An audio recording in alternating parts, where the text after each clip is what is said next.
So, hi everyone, welcome to our podcast about issues and technology. So, I am Mae Kyla Lloren, and joining me today is Rosalea Peligro. Glad to be here. So, today we're going to be talking about the movie Transcendence, a film where it really makes us question how far technology should go and what happens if it goes too far. So, exactly.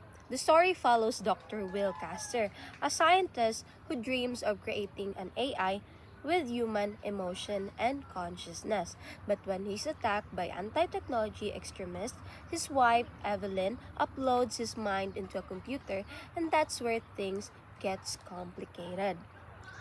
Okay, yeah, but it's not only a story of science fiction, it's also a story about love, obsession, and the dangers of power. So, let's break it down through three main questions that were given. So, let's start with Will's goal. So, he wanted to save humanity, clean the environment, cure diseases, and end human suffering. So, those sound like good goals, right? Yes, of course. Even in a real time, kaya there are scientists that are trying to cure cancer, reverse climate change, and of course, we now have AI that helps people live their lives better. True. Just think of how AI is used now in hospitals to detect diseases earlier, or in projects like cleaning the ocean plastics and restoring coral reefs. That's science working for the good of humanity. But sa movie na Transcendence, Will crosses the line where he uses technology to control people instead of helping them. He heals people, but then they become connected to him, like extensions of his will. That's when science becomes domination. Exactly. It's like how in real life, people are worried about AI replacing human jobs or controlling our decisions, like when social media algorithms manipulate what we see and believe. So, technology should help us, not take away our freedom. Exactly. There is always supposed to be an ethical boundary. Kaya when scientists stop asking should we and only ask can we, that's when things can go wrong. Will Caster started as a visionary but ended up playing God. And it shows that even good intentions can become dangerous. So if they ignore human values, science without ethics is just power without direction.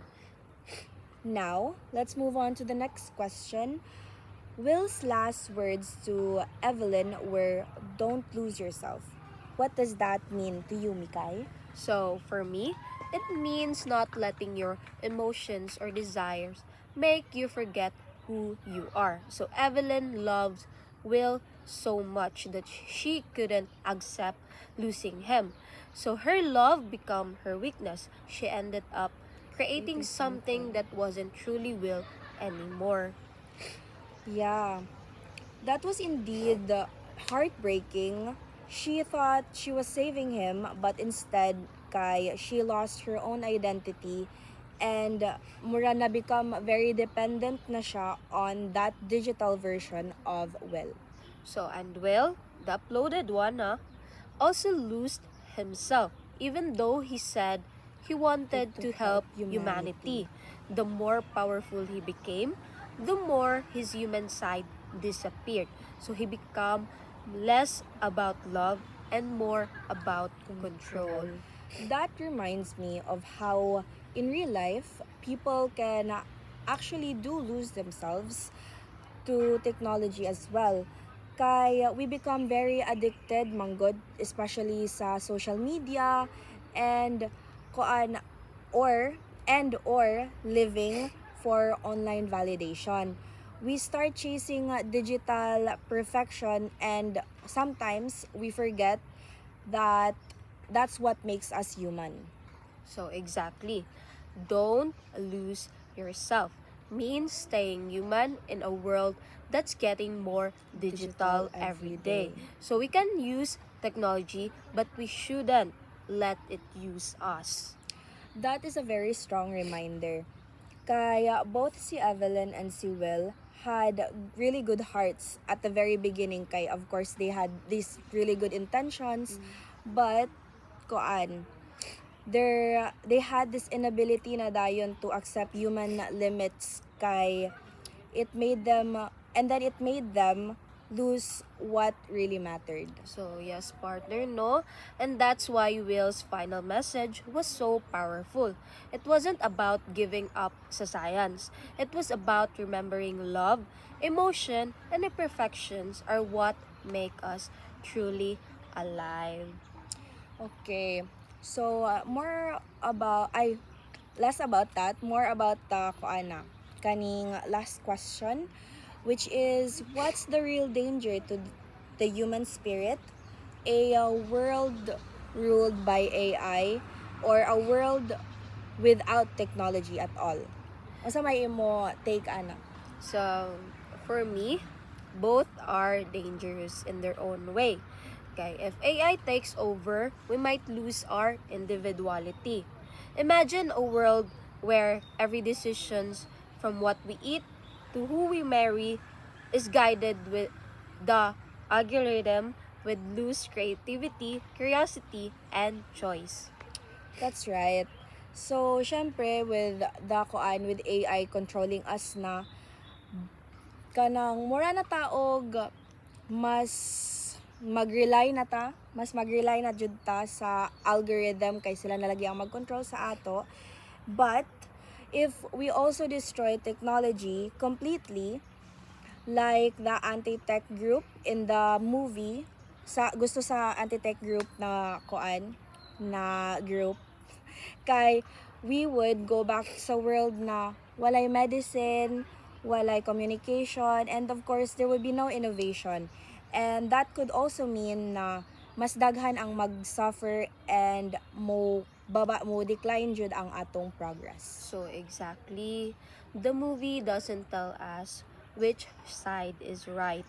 So it makes us reflect sa atong kagalingon. Maybe the true danger isn't the technology itself, but how we use it.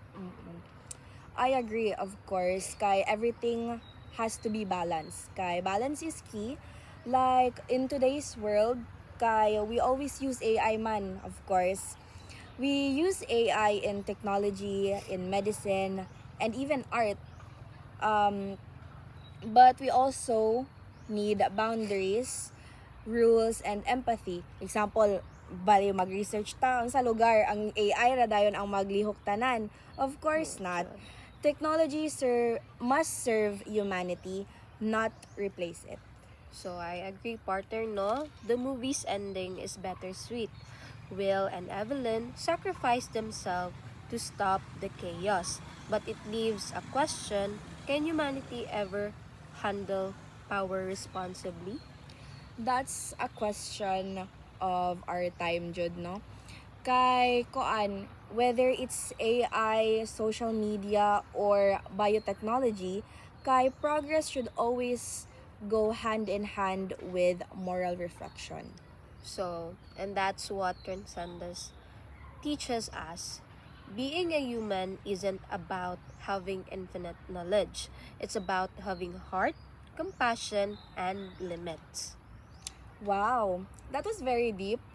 But I think the movie really shows how science and technology must work together and not against each other. 'Di ba? Yes. So, technology is a tool, not a replacement for human values. When we use it with wisdom, it becomes a blessing. But when we use it without conscience, it becomes a curse. Of course, that is so true. Kay anyway, that's all for the issues of technology podcast. So, Mikay? So we hope our discussions give you something to think about, not just about Transcendence, the movie, but about how we live today in a world surrounded by machines and sciences and screens. Thank you for listening. Until next time, Stay curious and stay human. Bye-bye!